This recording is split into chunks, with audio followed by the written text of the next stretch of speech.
How's it going, everybody? This is Darrin with GuitarControl.com bringing you this video lesson.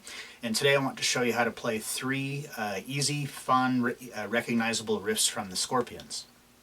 So not only are these fun, cool riffs to play, but they all have some things that are going to be good for you for practice, especially if you're a beginner, to learn some some different techniques and methods of playing.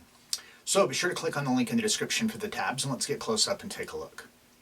All right, so the first one we're going to look at is Big City Nights.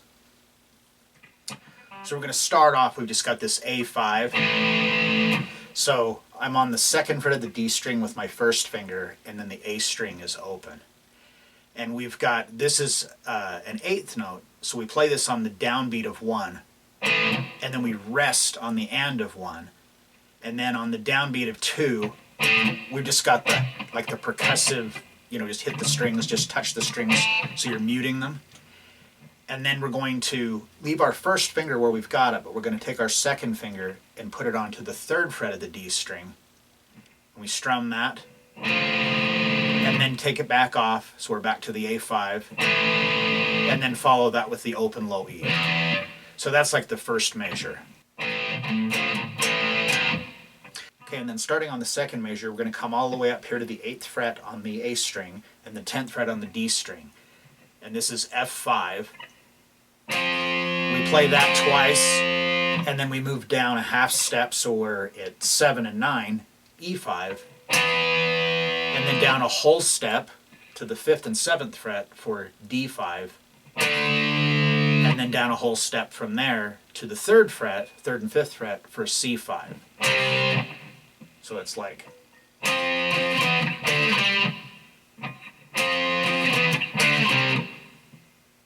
So that's the first two measures.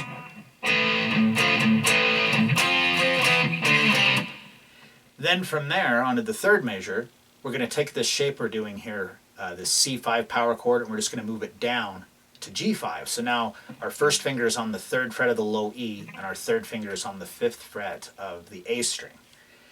And we're going to hit that twice, and then we're going to keep our first finger where it is, and we're going to take our pinky and come all the way up here to the 7th fret. So that's kind of a big stretch. And then we come back just to the G again, and then the open D string. So. Then we've got this triad kind of a riff thing here. So basically what we can do is we can simplify this. So if you just take your regular D chord shape, and if you were going to make that D suspended 4, you'd put your pinky down, right? So what we're going to do is we're going to take that D suspended 4 shape, and we're going to move it all the way up. So our first and second finger are on the 7th fret, and our third and fourth finger are on the 8th fret.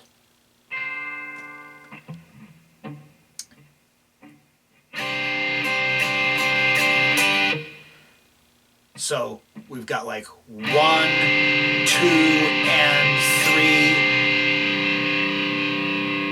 3. And then we're going to take our pinky off, so it's just like the regular D shape. And then follow that with the open D string again, and then the riff just repeats. So the whole thing slowly.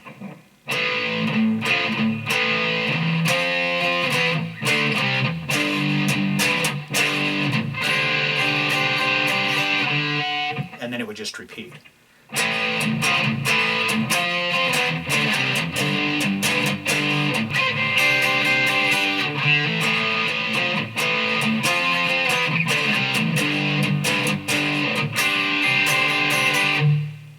All right, next we're going to look at a riff from The Zoo. Now, when you think of The Zoo, you probably think of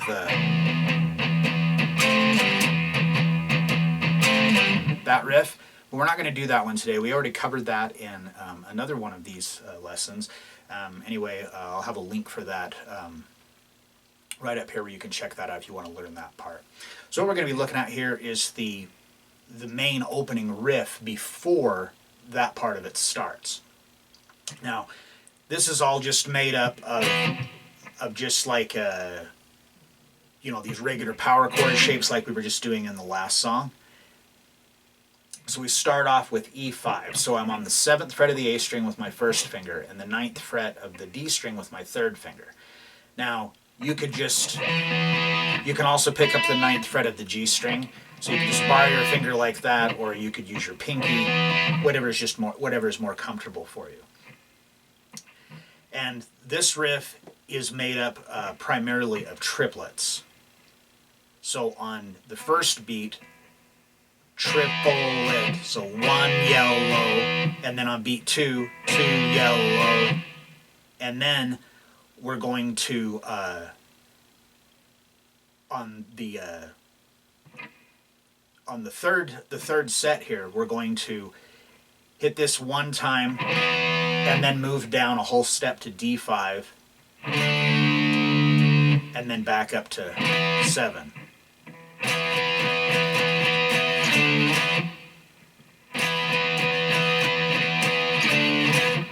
Now, with this, as far as the strumming, I mean, you could do it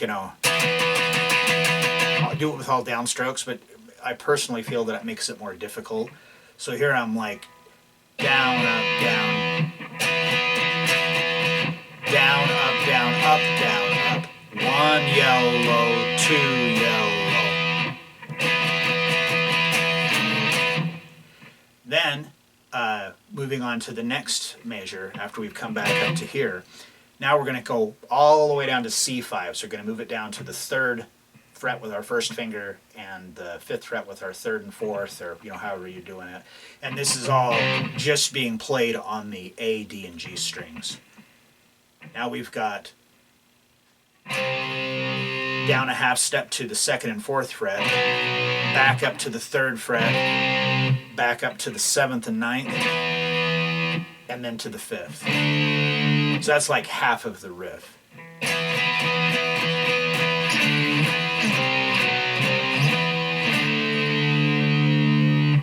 Okay, and then starting on the third riff is the same as the first one.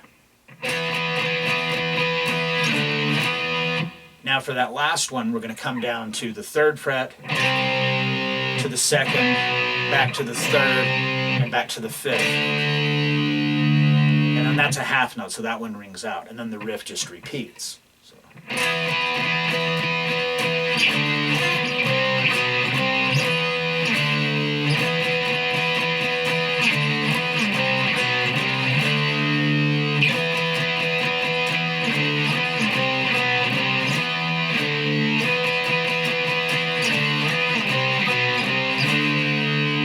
That's where it would go into that other riff.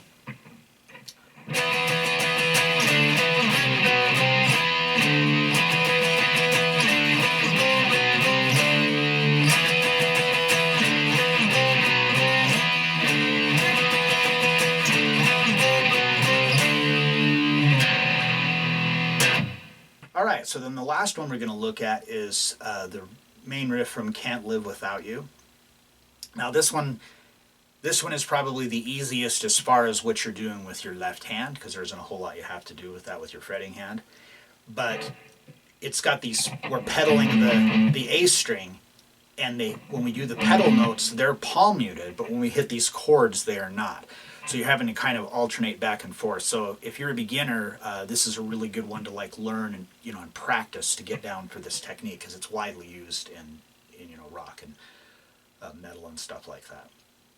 Okay, so for this chord, we're going to be using these triad shapes. So first finger onto the 5th fret of the B string, 2nd finger onto the 6th fret of the G string, 3rd finger onto the 7th fret of the D string, and then we're going to take your pinky and you're going to put it onto the 7th fret of the G string, because we're going to be switching between this and then taking that pinky off.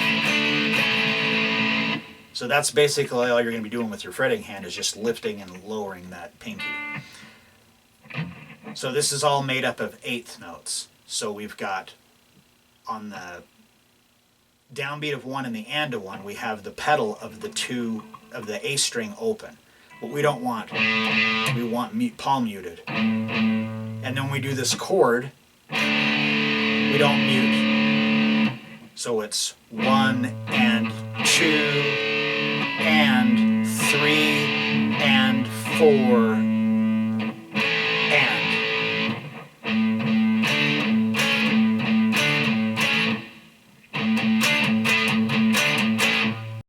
So working with going from doing the palm muting to playing the chord, if you're a beginner, it can be fairly difficult to do. Because, you know, especially if palm muting, you're new to that, you know, your hand's going to kind of wander. So what I really recommend you do is that you find that sweet spot, you know, move your hand until you find that sweet spot, and then just try to develop a muscle memory of resting your arm in that area. So that way when you want to palm mute, you can palm mute, and when you don't, you can just raise your palm up. I always keep my fingers anchored on the guitar. So the first measure.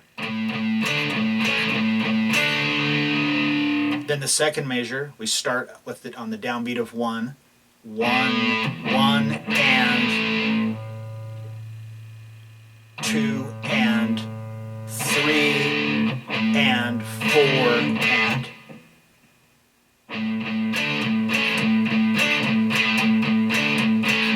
And then on measure 3, we start off pinky on, off, and then so on the end of 2, and 3, and 4, and 1, and 2, and 3, and 4, and then it just repeats.